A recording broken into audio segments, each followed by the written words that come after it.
Let's just jump right into this explainer because we are looking at one of the absolute most epic, multi-generational sagas ever recorded.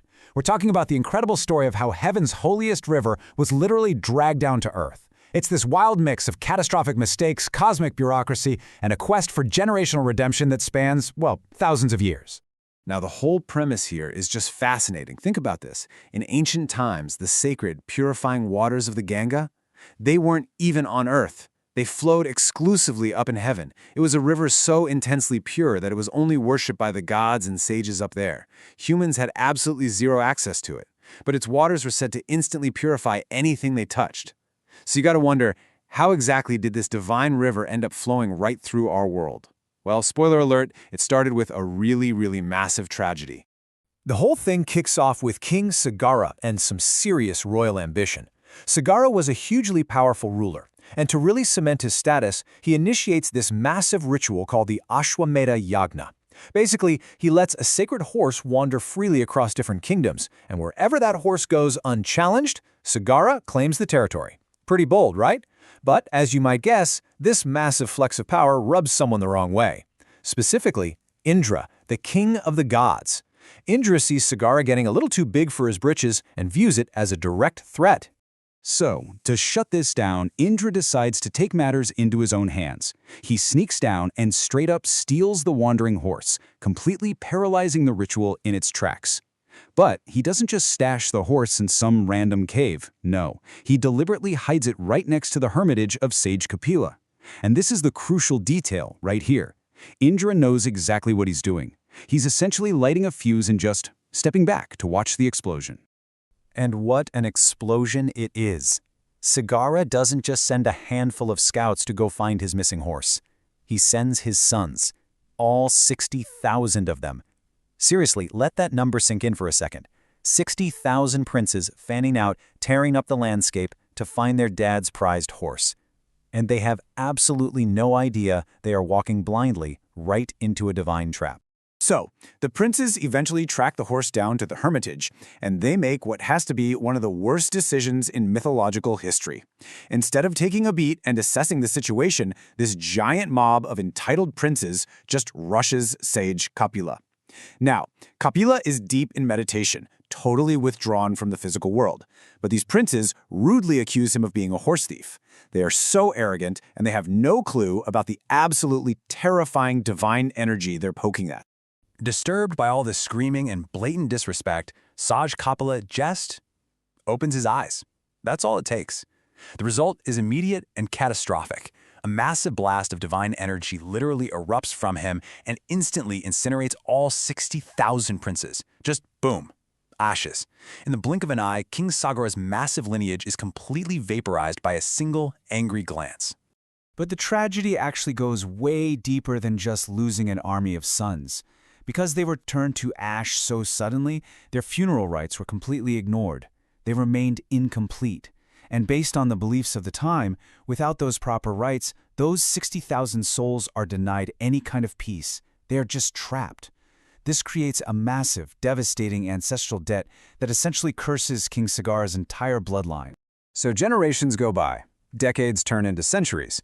The kingdom moves forward, but those ashes just sit there. The souls remain trapped. It's this dark, heavy shadow hanging over the family tree. Until, finally, a new descendant takes the throne, King Bhagiratha. And Bhagiratha basically says, enough. He cannot stand the thought of his ancestors suffering in limbo anymore. So he makes this huge, life-altering decision to abandon his throne, leave his kingdom behind, and trek up into the Himalayas to find a way to fix this. But, how do you even begin to cure a curse of that magnitude? Well, the sages tell Bhagiratha there's exactly one wildly impossible solution. Only the holy waters of the heavenly river Ganga can purify those ashes and grant these souls salvation. But remember what we talked about earlier? Ganga is strictly a heavenly river. So Bhagiratha is essentially given the task of pulling a piece of heaven down to earth. Talk about a monumental challenge. He's basically staring down the ultimate divine bureaucracy. It's a three-step nightmare. First, he has to convince Brahma, the creator god, to even authorize sending the river down. Second, he's got to figure out how the Earth survives the apocalyptic impact of a heavenly river, which means getting Lord Shiva involved. And finally, he has to physically guide this cosmic river across the earthly terrain to reach the ashes. So let's look at step 1. Bhagiratha doesn't just send up a quick prayer. Up in the freezing, brutal peaks of the Himalayas, he performs severe penance. And I don't mean for a week or a month. I mean for thousands of years.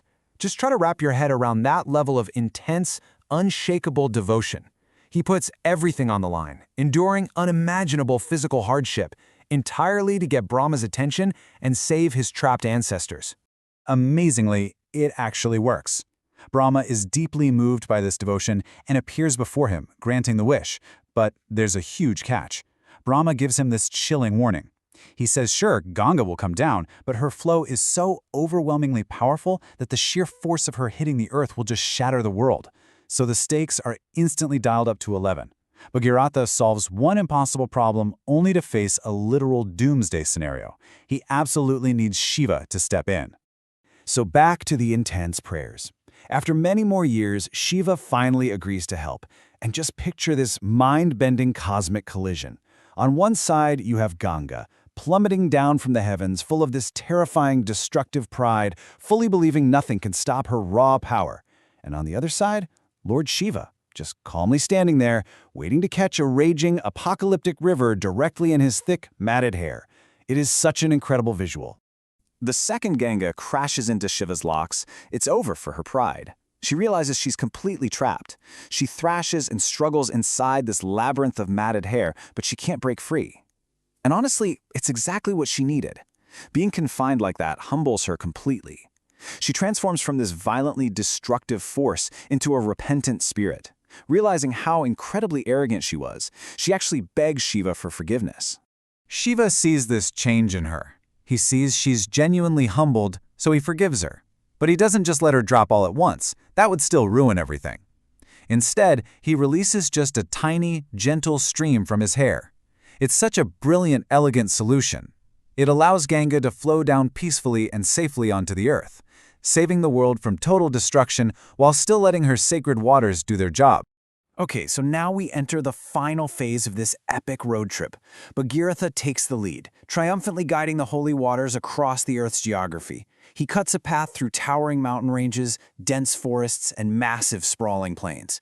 He is literally the guide for this divine force, pulling her steadily toward his ultimate lifelong goal, the cursed resting place of his 60,000 ancestors. And then, finally, it happens. After thousands of years of grueling penance, navigating complex divine politics, and literally altering the geography of the earth, the holy waters of the Ganga wash over the ashes of those 60,000 princes. It is this incredibly powerful, awe-inspiring climax to an absolutely impossible quest. Instantly, the curse is broken. The very second those celestial waters touch the ashes, they are deeply and completely purified. That massive, looming, ancestral debt that held the family hostage for generations, paid in full. The 60,000 trapped souls are finally liberated, attaining the spiritual peace they'd been denied for so long. Against all odds, Bhagiratha actually pulled it off. And when we connect this ancient myth to our world today, the legacy of that descent is just staggering. From that legendary moment onward, Ganga became the holiest river on earth. Revered as Mother Ganga, she stands as a living, flowing symbol of purity, unwavering devotion, and spiritual liberation. Even now, millions upon millions of people bathe in her waters, holding on to that exact same belief that she cleanses sins and brings profound peace to the soul, just like she did for Bhagiratha's ancestors. It is just a wildly staggering story of sheer grit and determination. Bhagiratha literally moved heaven, endured centuries of hardship, and bargained with the gods themselves just to right a historical wrong and bring his family peace. So I want to leave you with this thought to chew on. When we look at that kind of immense, earth-shattering dedication required to heal generational wounds, what lengths are we really willing to go to in our own lives to shape our legacy? Thanks for hanging out with me for this explainer. I'll catch you in the next one.